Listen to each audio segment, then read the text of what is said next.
একটা ছোট মেয়ে কিভাবে শাহবাগীদের বিশ্লেষণ করছে, চলুন দেখে আসি। আমরা জানি যে বাংলাদেশে একটা কিন্তু নারীবাদী গোষ্ঠী আছে।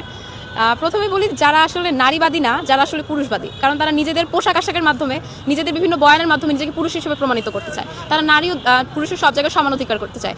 এটা আসলে সমানাধিকার না, নিজেদেরকে পুরুষ হিসেবে পরিচয় দেওয়ার মতো একটা হাস্যকর বিষয়। তো পরবর্তীতে আমি বলতে চাই যে জামায়াতের নির্বাচনের আগে, কিছুদিন আগে একটা পোস্ট হয়েছিল আমরা জানি। তো 5:22 ওই দিনই 5:22 দিকে কিন্তু জামায়াতের সেই অ্যাকাউন্ট থেকে এই বিবৃতিটা দেওয়া হয় যে এই অ্যাকাউন্টটা আসলে হ্যাক করা হয়েছে।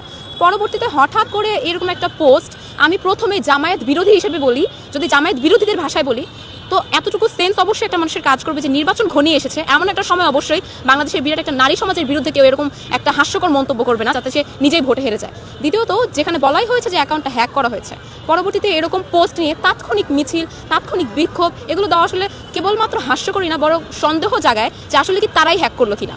তো যেই নারীবাদীরা যখন নারীদেরকে ধর্ষণ করা হয়, যখন আওয়ামী লীগের নেতাকর্মীরা নারীদেরকে ধর্ষণ করে, নির্যাতন করে, নারীদের মান সম্মান ইজ্জত হানি করে, তখন তারা কোনো কথা বলে না। কিন্তু জামায়াতের একটা পোস্টের ভিত্তিতে, একটা ফেক হওয়া অ্যাকাউন্টের একটা পোস্টের ভিত্তিতে তারা ঝাড়ু মিছিল নিয়ে নেমে আসে। এই বিষয়গুলো আসলে আমাদেরকে খুবই ভাবায় যে আসলে এদের প্রেক্ষিতে এদের আসলে কোনো গুপ্তচর দালাল এজেন্ডা বাস্তবায়নের করছে কিনা।